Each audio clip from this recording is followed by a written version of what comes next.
is ready for the spotlight and which underrated act has the right stuff.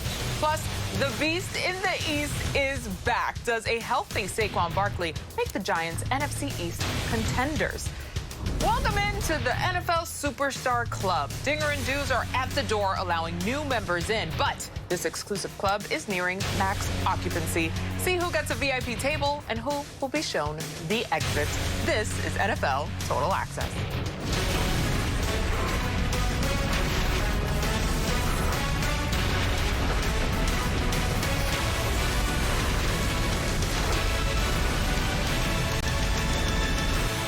Welcome to NFL Total Access. My name is MJ Acosta-Ruiz.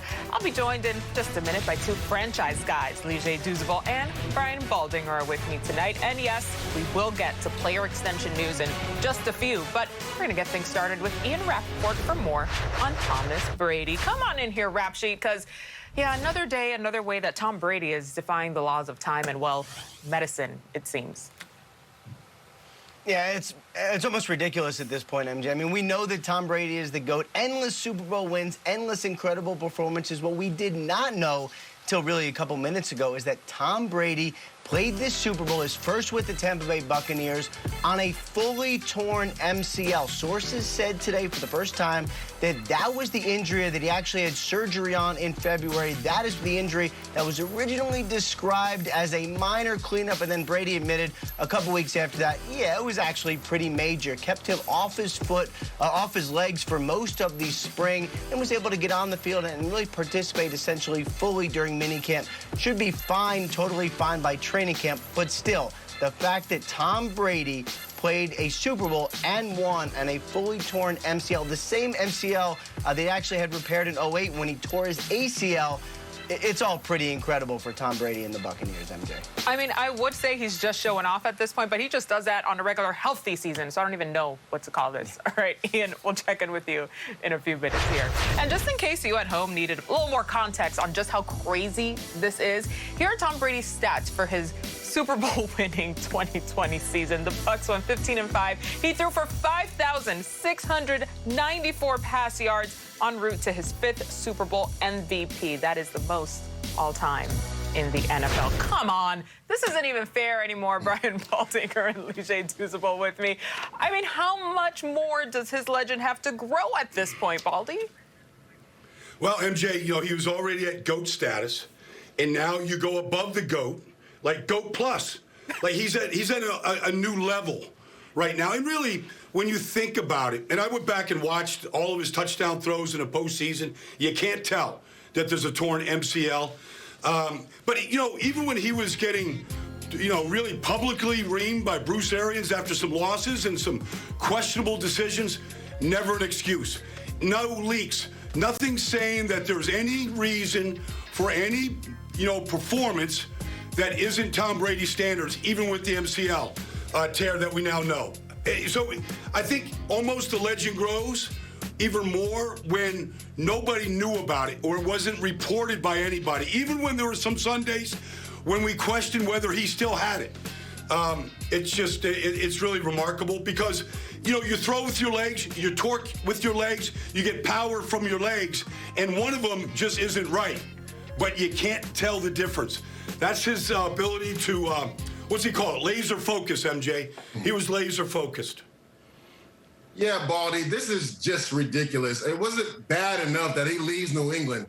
No traditional offseason, right? Didn't get to really get with his teammates, build up that continuity. A shortened training camp. He wants to add a torn MCL into the mix and then go win the Super Bowl after all of that. It's crazy, right? We don't know how it affected him playing and throwing, but as you said, when I went back and watched the film, you really couldn't tell that he had the injury. It's ridiculous. Look at the game versus Washington, over 300 yards passing.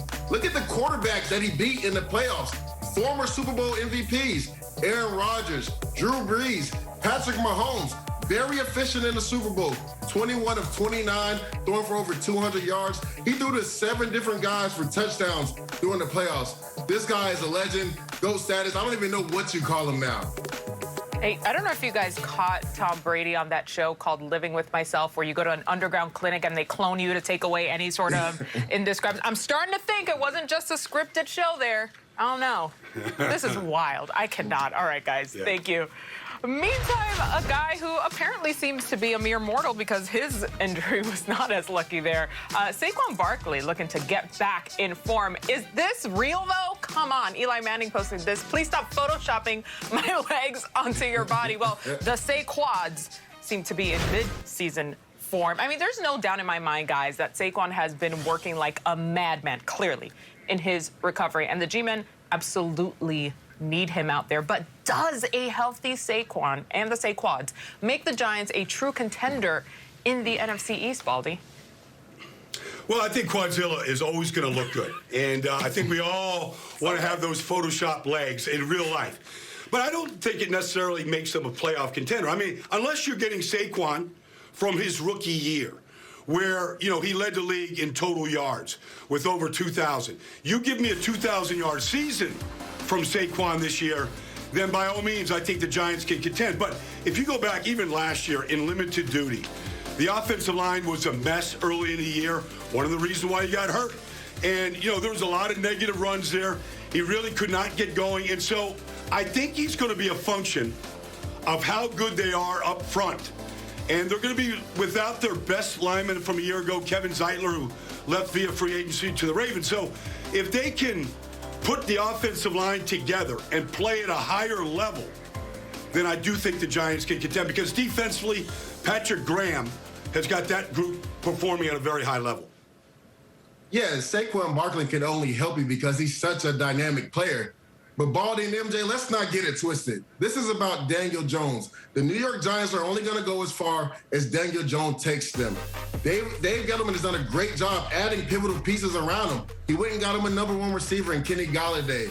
They have Sterling Shepard, Darius Slayton. Saquon comes back from injury. Evan Ingram, who needs to step up. Baldy, you're correct. This offensive line has not played well, but Daniel Jones has to stop turning the ball over, whether it's fumbled snaps, fumbling the ball when it gets hit, unopportune turnovers.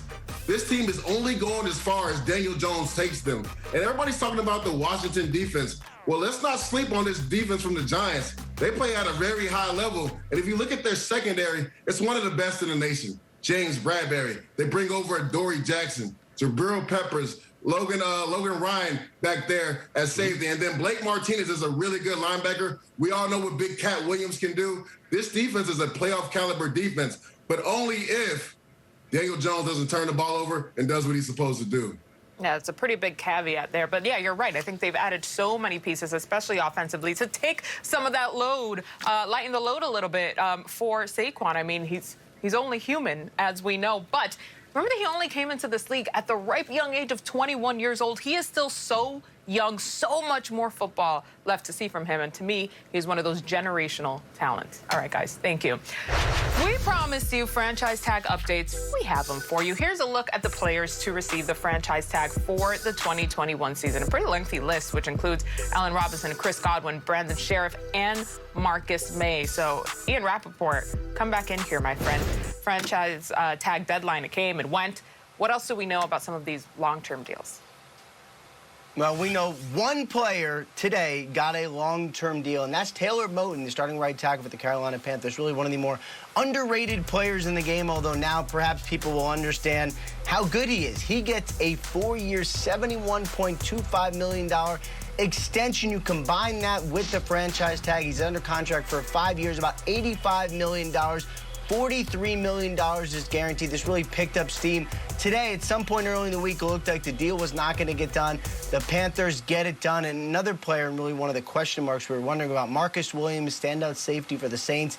He did not agree to a long-term deal. They made a big offer. They negotiated, couldn't come to terms. He now, like a lot of the other guys on the list, will play on the 1-year franchise tag. And shifting to a story that had the entire sports world shocked yesterday, what is the latest on Richard Sherman? Now, Richard Sherman was released without bail today. He is released on his own recognizance, and according to the judge in this hearing, it is because Sherman is a pillar of the community, because he is a father, essentially because of his standing. That is why he was released without bail, though he was ordered to stay away from the father of his wife. And, of course, he lived in the house where Sherman allegedly tried to break into a couple nights ago. As far as these specific charges, Sherman was not charged with a felony, only misdemeanor and gross misdemeanor. And on Friday at 8:30 a.m. local time, Sherman is required to attend a hearing related to the 4 charges, and these are the 4 misdemeanors he was charged with: criminal trespassing with a